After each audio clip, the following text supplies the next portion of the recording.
Welcome to Attention Retention with Jackie McManus, your source for the latest trends in transportation recruitment and retention.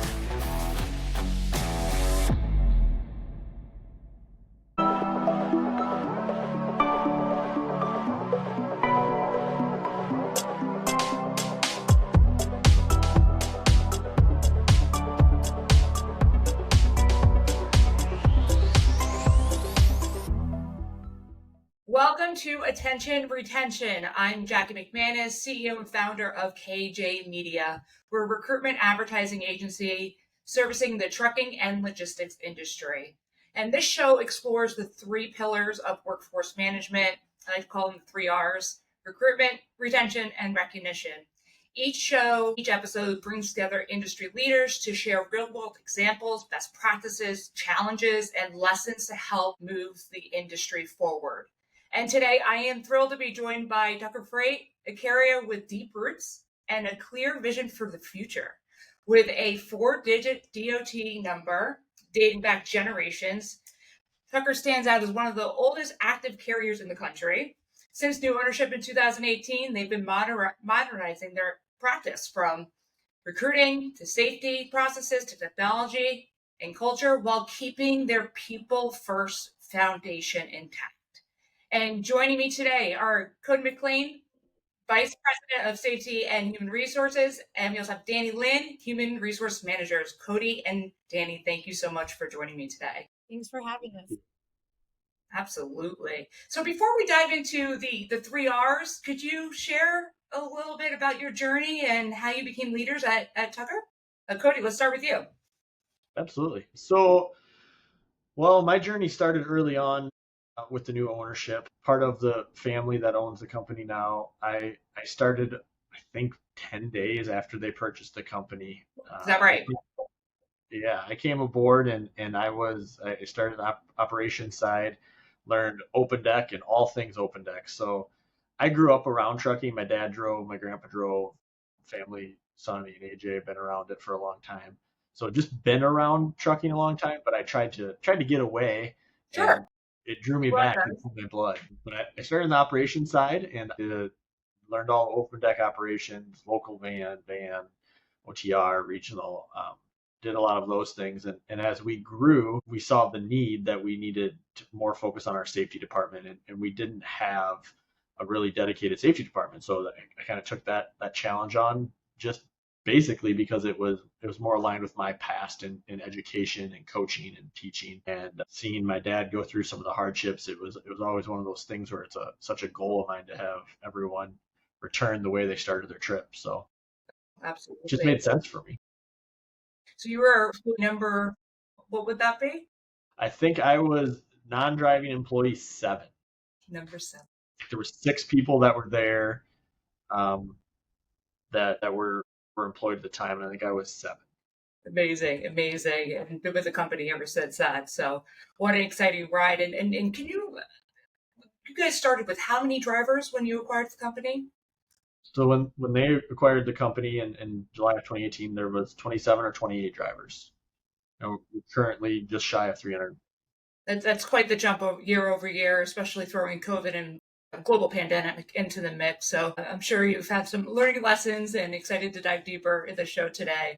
Absolutely. Danny, let's turn to you. I'd love to hear about your journey and how you became into human resources at Tucker. Yeah, sure. So I started here about 4.5 years ago. A little different than most. No trucking experience or knowledge at all. I remember in my interview, I was asked, "What do you know about the trucking industry?" And I said, "Well, I know that trucks stop at scales on the highway," and that was my extent of my knowledge. So learned a lot in the past 4 years. I actually started as a safety and compliance coach, but I was in school to get my degree in HR, and really the only HR was Cody and Sonny, the CEO at that time. So kind of morphed, had the conversation with Cody and said, "Hey, what do you think about maybe taking on some HR stuff?" And I absolutely was totally on board with it. So with that, kind of started the HR team, have a few of us now that are running the HR department here. Yeah, I've enjoyed every minute of it. Love watching the company grow and helping them grow. Yeah, that's fun to be a part of, especially again with the economics that we've been through over the last 5, 6, 7 years, and I call it a roller coaster, right? It sure has been a roller coaster, and like you, Danny, I don't come from a family that has been in the industry. My father's an engineer and my mom's a teacher, right, and then stay at home mom, but in 2008, I graduated college.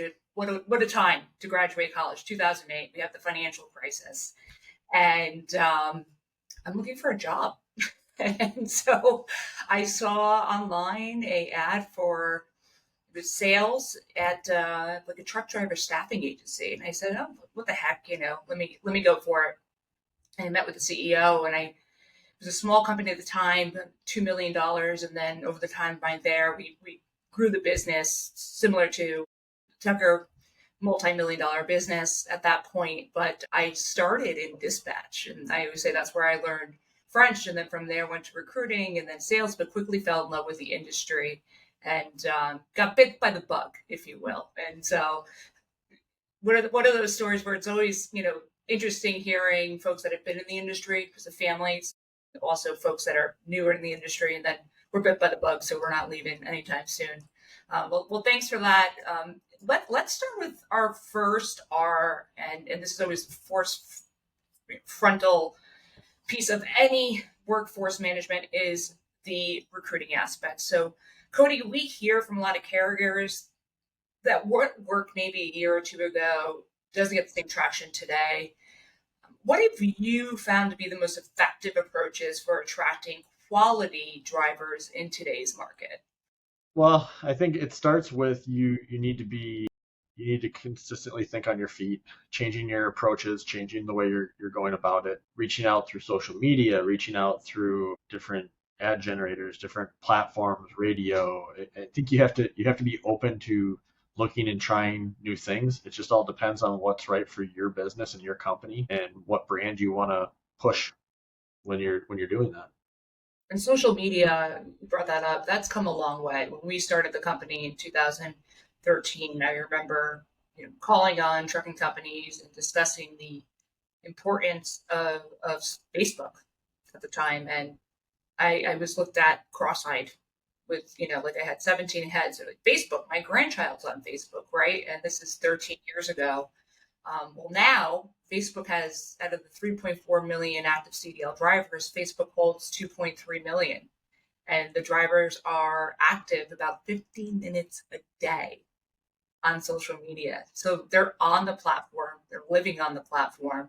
You usually get more of a passive candidate through social media. And so now, what I say to folks is if your truck is, if a driver sees your truck, they Google your company, your website should come up as number one. That's A. Number two, your Facebook will come up, right? And they'll go check you out and see exactly how you communicate with your drivers and your approach to the culture. And sharing that through social media has been such a benefit for so many carriers across the board. What we're finding though too, I mean, since I've been in the industry, every fleet is vying for attention. How do you differentiate Tucker Freight to stand out in this forever competitive hiring landscape? So we're definitely one of those companies that we don't, just growing up and being around it, AJ driving himself, we don't want to smoke and mirrors it. We're not going to be the perfect fit for everybody, but what we want to do when we're putting our brand out there is show who we are. And we like to have a good time. Everybody likes to joke and have good relationships with each other, but it's definitely an environment where we have a lot of hardworking people, and we like to show that, whether it's on our website or social media.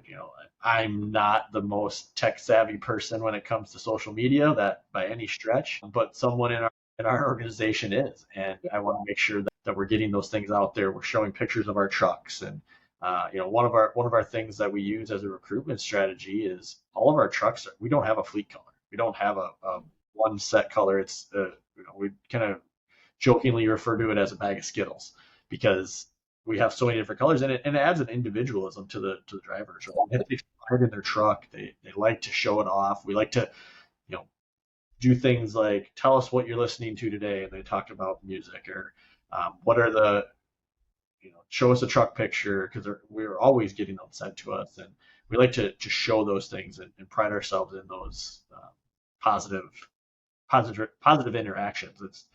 It's easy to get negative in trucking, and it's easy to get negative on social media. So we try to kind of go the opposite direction. Absolutely. Now, the question: do drivers get to pick their color or best available, or is that seniority based? It's really what's available. We do have some drivers who've been here a long time on seniority, and if we're ordering new trucks and they're getting to choose, we'll get their input on what they can have. But sometimes it's really just what's available. And a lot of times that it's interesting, because once they get a color, a lot of names of their trucks come out. They name them a certain name. A lot of times it has to do with the color, like Green Machine or Purple Pete. It's not even a Peterbilt, and they'll call it Purple Pete. Right. Things like that. Yeah, it's interesting. Yeah. It builds a sense of community just with these drivers that are out on the road. And I think that, yeah, that's very rare. I haven't heard of many companies that have had the bag of Skittles, the taste of the rainbow approach. And I can see how fun that would be for drivers because it's unique, right? And we're seeing that across the board. With social media, drivers can tell in seconds if a company is authentic. It really can. I always say drivers can smell the you-know-what between the lines real quickly. Talk about a human lie detector test. That's usually a truck driver. And so they can tell quickly through social media and the engagement. And so having the tone, the consistency as well is really huge. And so it helps drivers connect emotionally as well.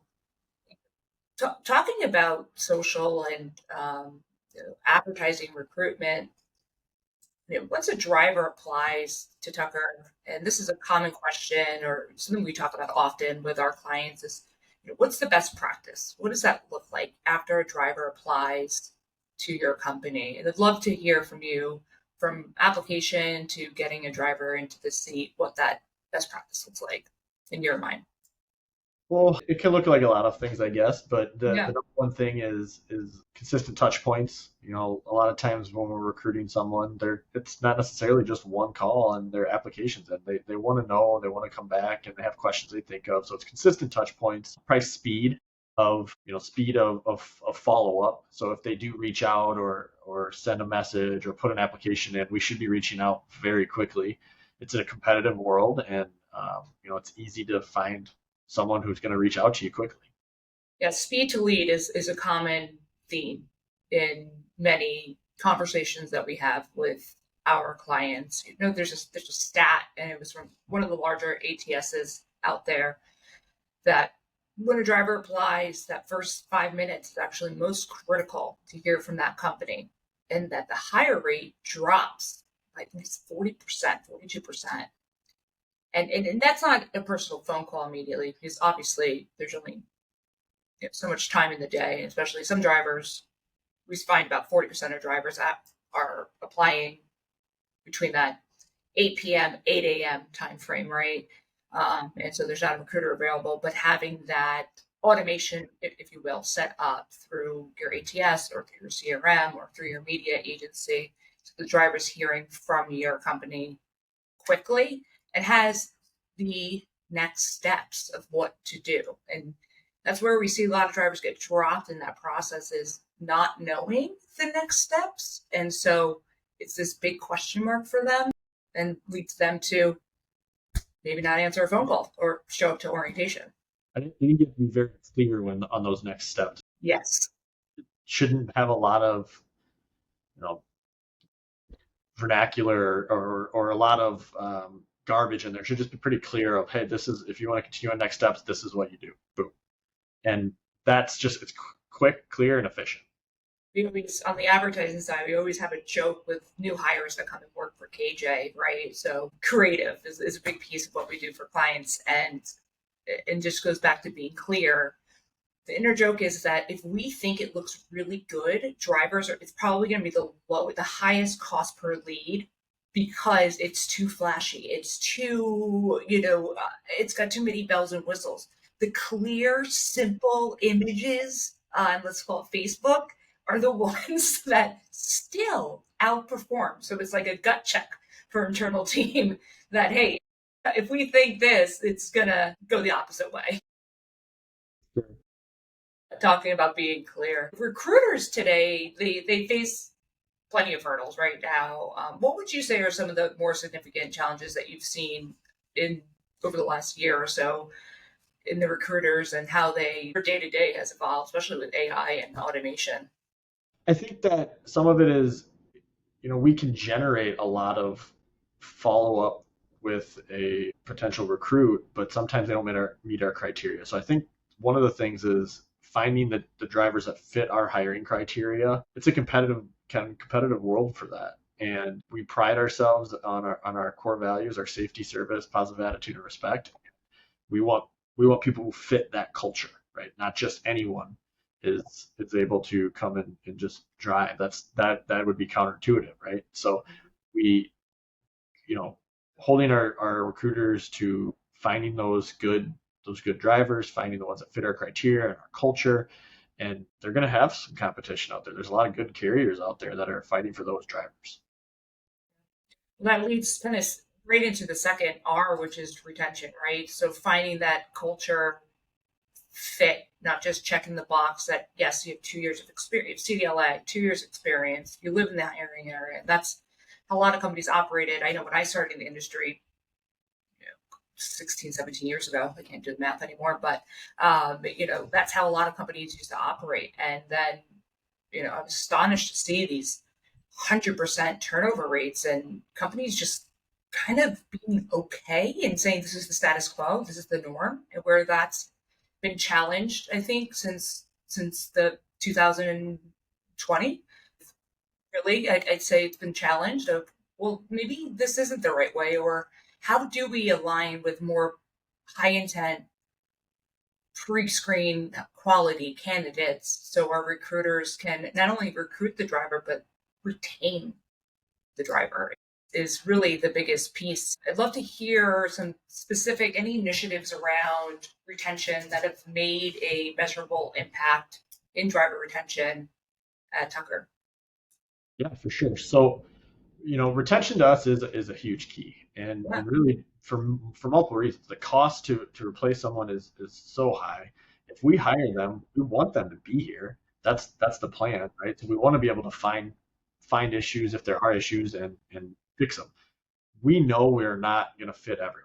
That's not possible, right? And we're going to make decisions as a business that have to be made, and not everyone's going to agree with those. What we really want to do is make sure that we're clearly communicating them, we're clearly talking through any issues that the users may have. We try on our safety side, we work really hard at retraining to retain them. It's a common mantra we use, retain. And part of that is the coaching. One thing that we really push when we're coaching them is to control the controllables. And the basic idea behind that is shippers and receivers can have issues, weather's out there, traffic, accidents, all these things that our drivers cannot control. Right? They're completely out of out of the realm of what they can change or alter. But what they can change is their attitude, or what they can control is their attitude and their behaviors.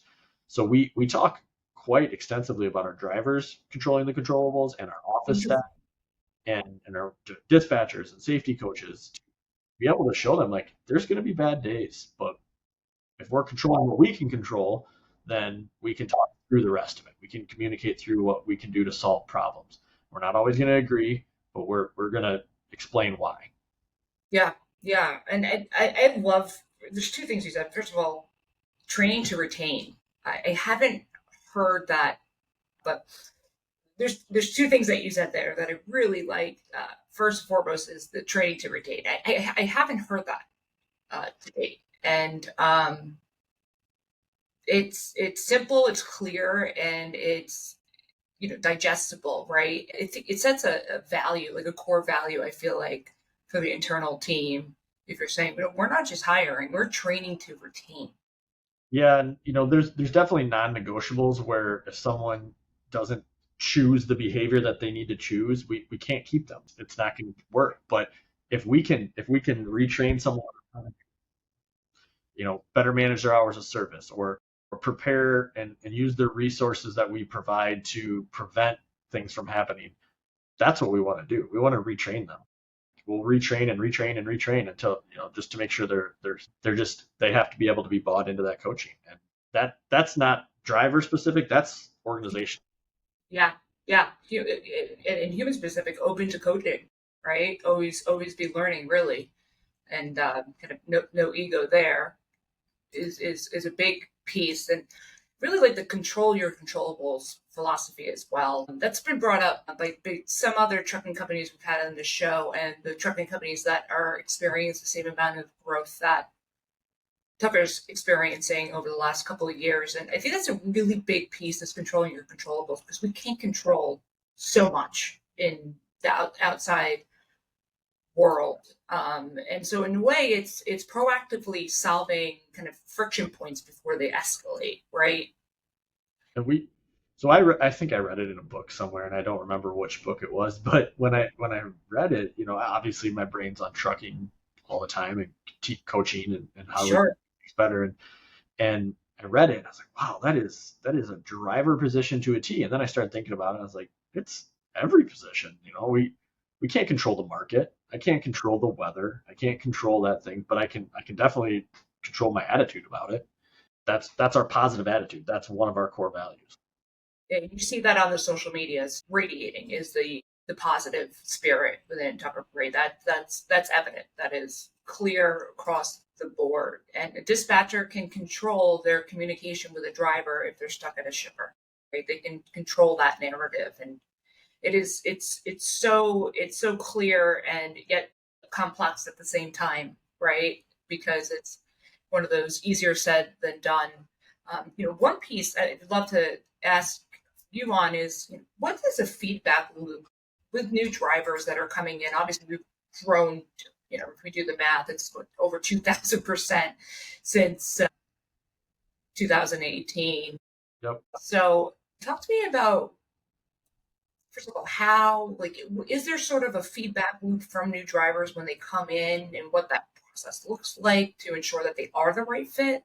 Yeah, absolutely. We set up a system, we call them like professional development plans, or whatever you want to call it. There's lots of different names for them out there, but we set up the feedback where different times and different touch points along their first year, right? So orientations, when they come and they learn all the stuff that they need to first day, they sign the paperwork they need to do.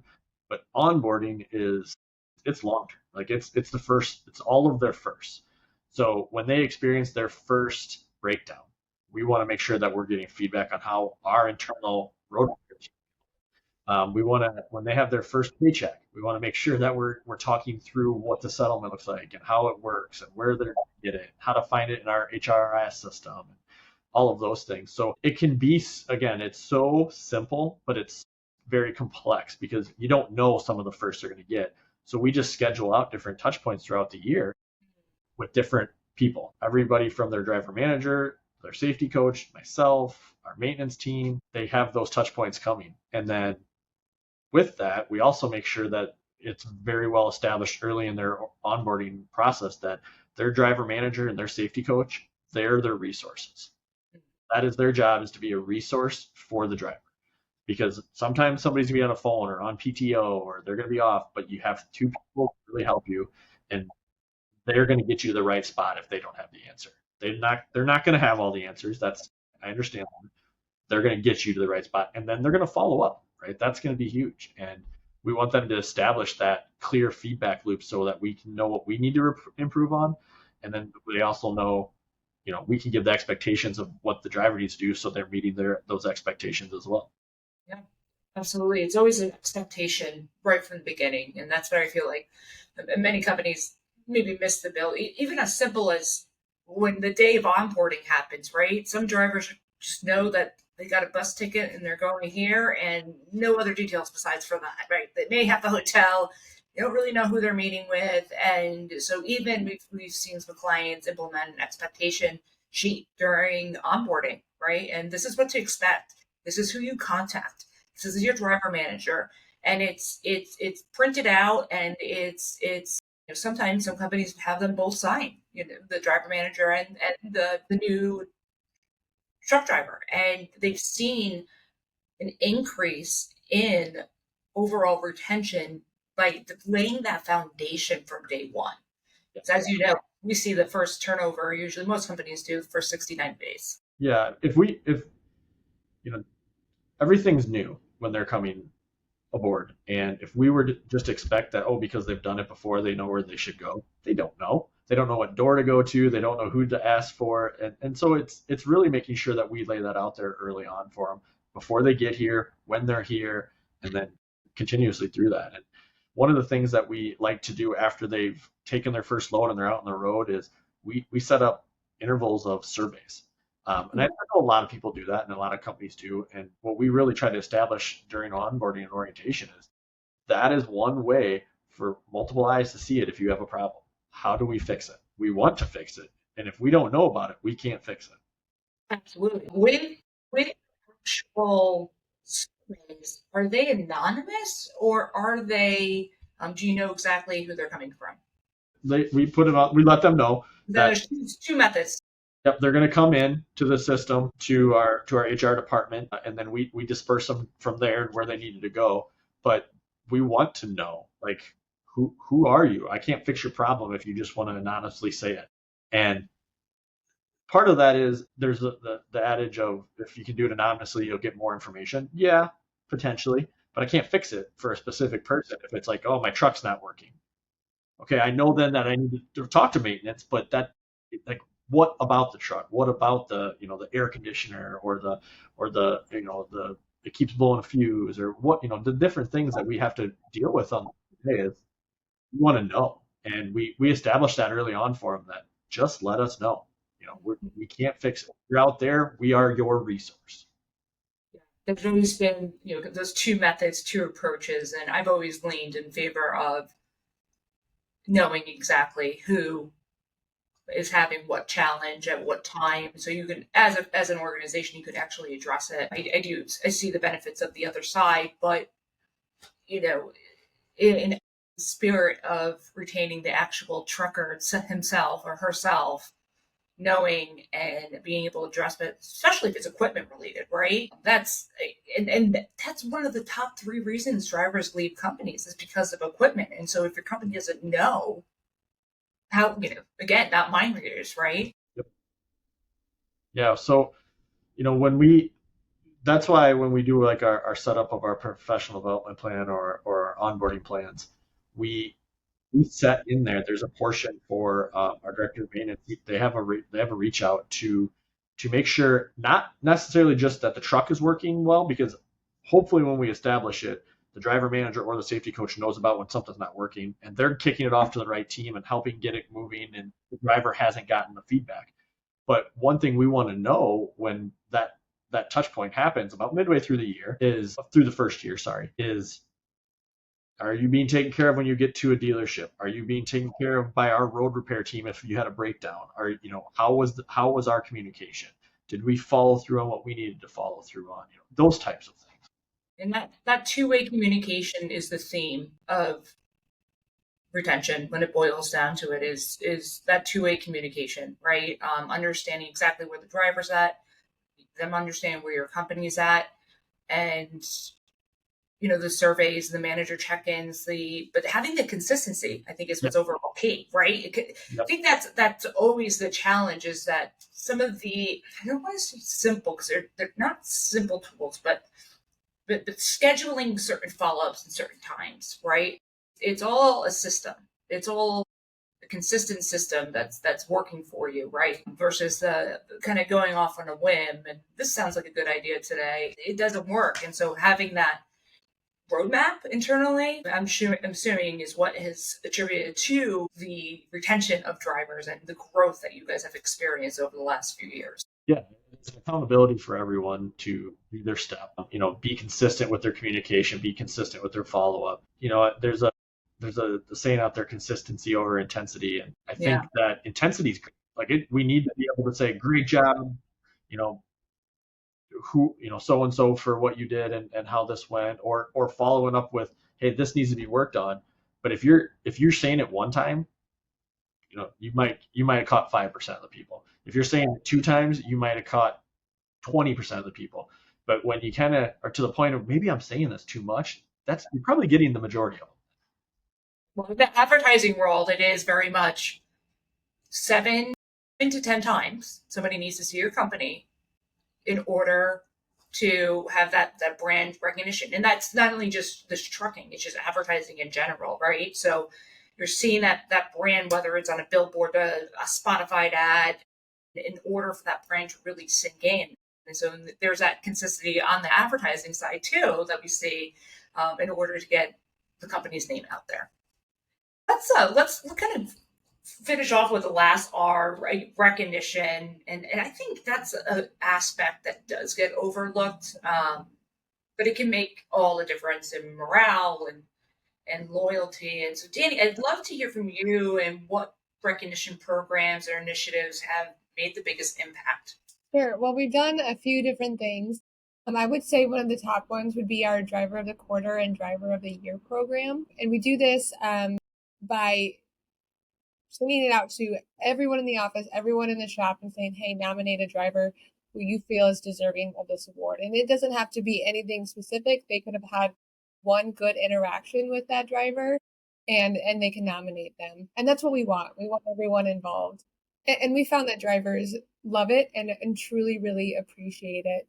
Once we have the nominations in, we have, AJ, the president, Shawnee, the owner, Cody, our chief operating officer sit down and go over the nominations and really have an in-depth discussion of who's deserving it, who's not only, following our core values, but who's just, the best representation of Tucker for that quarter or that year. And just recently we've had a driver who's won Driver of the Year, and then we nominated him for the Iowa Motor Truck Association Professional Driver of the Year, and he won that, which was incredible. And he's just the most humble driver. He just says, I'm just doing my job. I don't think I deserve this. When I called him and just let him know that we wanted to nominate him, he was like, why? But just seeing, the smile on his face, and you could just tell, and he said it, that it just truly meant the world to him. And that humbleness, I think, is what defines sometimes great drivers, mm-hmm. right?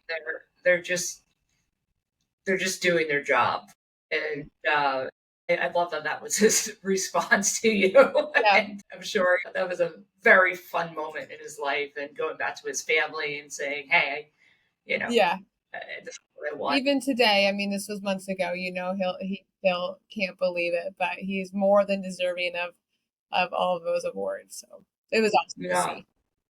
I think the program too around the Driver of the Quarter and Driver of the Year, but the aspect of having different folks within the organization be able to nominate the driver, I think that's a really special, important note, because usually you see it sometimes where it's it's a certain team that's really nominating the driver, right? It's the core four, or however you want to name it. But having multiple folks within the organization at different seats nominating the driver, that I think is very powerful and must really hit home for the drivers, because that's, for maybe the person that answers the phones at the front desk to, the dispatcher, to the manager, to Cody, to you, Danny, it's hitting so many different elements within the company.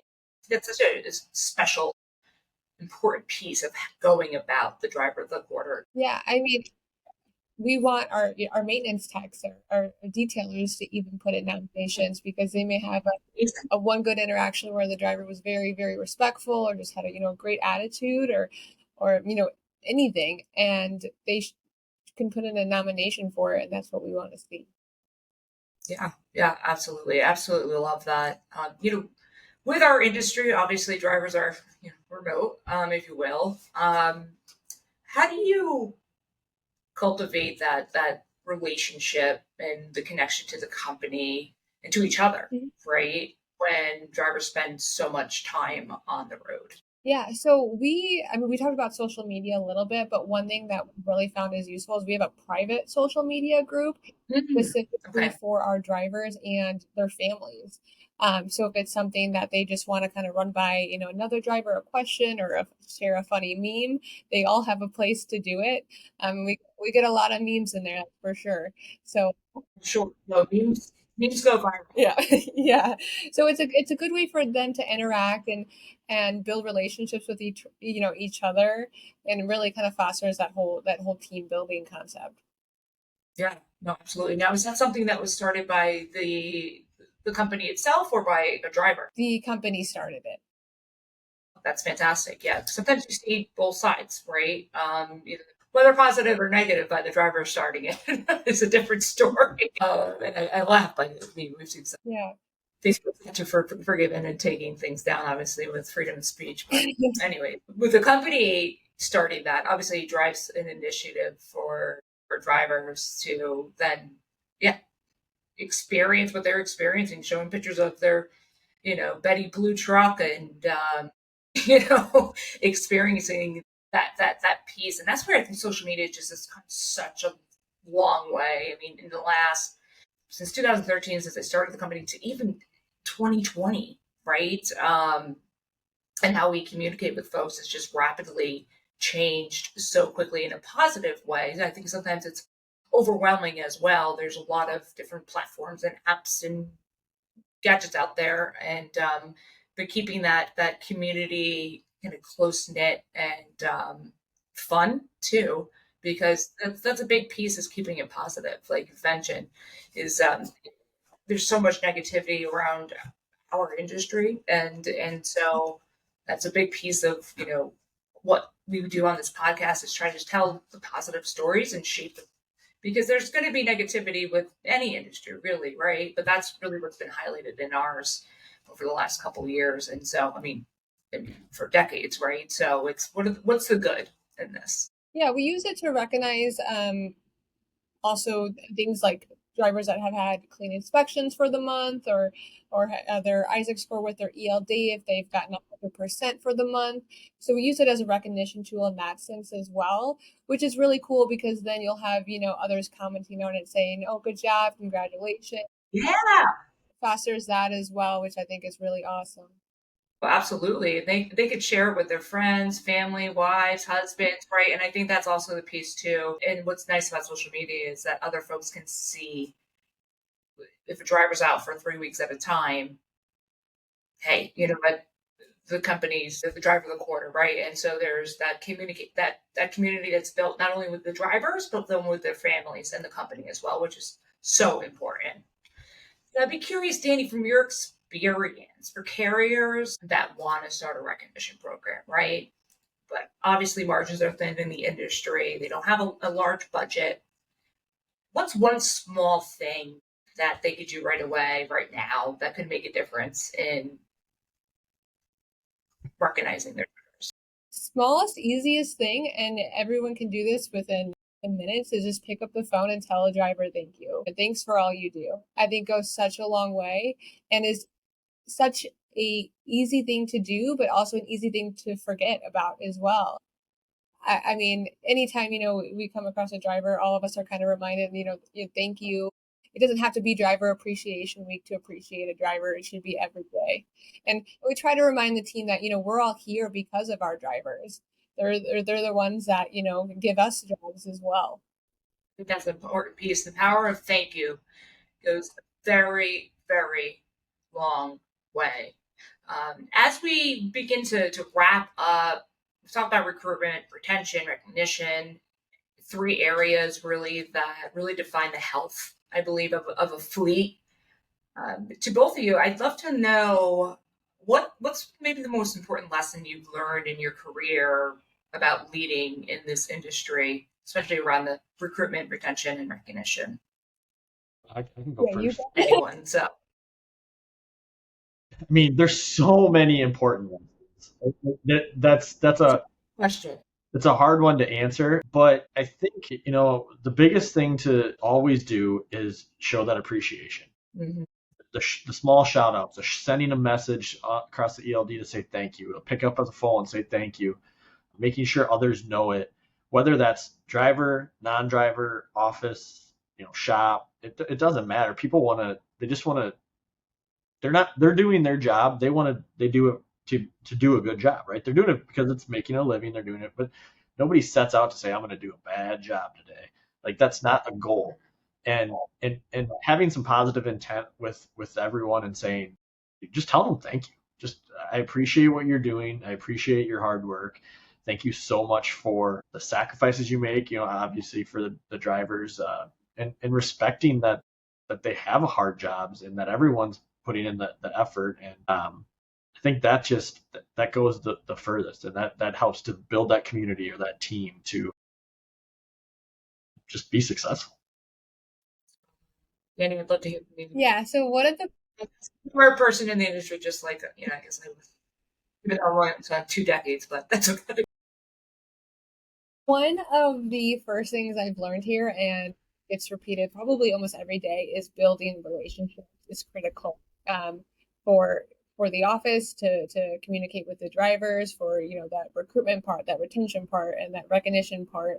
To do all of that, you have to have those relationships, and whether it's sending something like happy birthday, happy anniversary, those little things go such a long way. And like I said before, but can easily be forgotten or I'm not going to do it. And just, remembering things about them, like they have a dog named, Bowser, or, a cat or something along those lines. And next time you have that conversation, just, oh, how's your dog doing? How's your family doing? Things like that mean the world, and really make the driver feel like they're home. I love that you said that. So we have a community of drivers, 250,000 drivers, and that's been growing over the years. And it's a community for drivers to talk to drivers about different opportunities, different challenges they have, but we also survey them. One of the common themes, even over the last 10 years, that have come up with why do you stay with a certain carrier? And it's because they know maybe their spouse's name or their dog's name or their kid's name. And let's say, this doesn't happen, but, if it's a family member is ill, the president or the VP is calling and making that relationship with the driver. Even if a carrier right next door can pay them a little bit more money, they'll stay with that company because of that relationship that they have and building the relationship. And so it's so powerful. So I'll give you, what you said is kind of funny. So I'll give you a short story. So my dad drove, like I said, most of my life growing up, and he worked for a company that there was no terminal that he was near. He was like the one outlier that hauled in this area, and he probably could have made more money at certain places. He probably could have done a lot of things at this place, but one of the things that really stuck out to him that kept him at that company forever was when he was on his home time. And this is back a few years, right? So it was like early cell phones, and he'd be at the kitchen table. We'd be sitting there, whether it was the weekend when he was actually home or that at night before he had to go to sleep or whatever it was.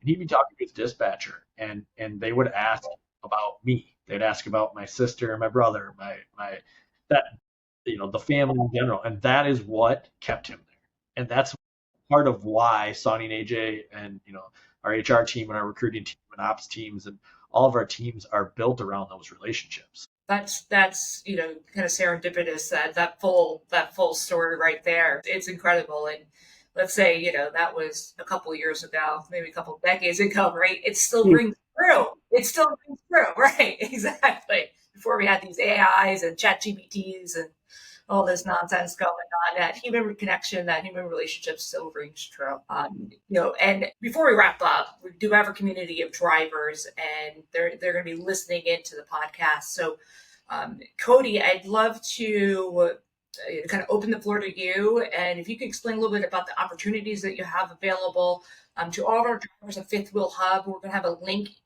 down below to go check out Tucker Freight and see if they're going to be the right fit from you. But Cody, I'd love to turn it to you and talk about the opportunities available.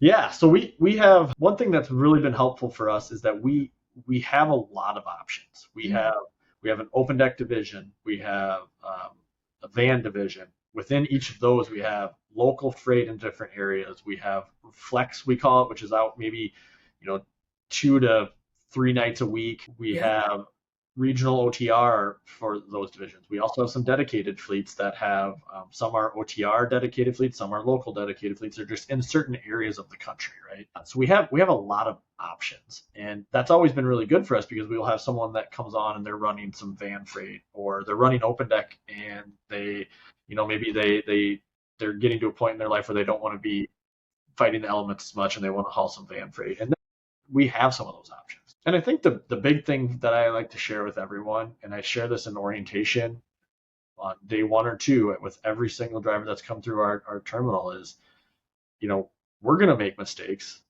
You're going to make mistakes. People are going to get things wrong. We're not going to be perfect. We don't say that we're perfect. We know we're going to make those mistakes, but we're going to try really hard. And we want to know when things aren't going well so we can fix them if we can. I can't change market, right? I wish I could.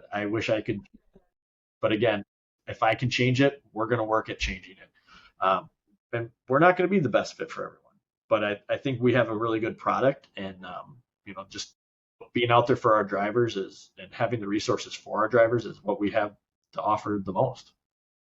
Fantastic. Yeah. And to drivers, again, the link below to go check out Tuck Freight, highly recommend in getting to know this company. It's rare that you see companies that grown from single digits to a couple hundred drivers in such a quick amount of time. So that really speaks volumes to drivers retaining and staying at your company, and the opportunity to have multiple different experiences or opportunities available depending on what works for you. To our drivers at Fifth Wheel Hub, please go check out Tuck Freight if you feel like they'd be a right fit for you.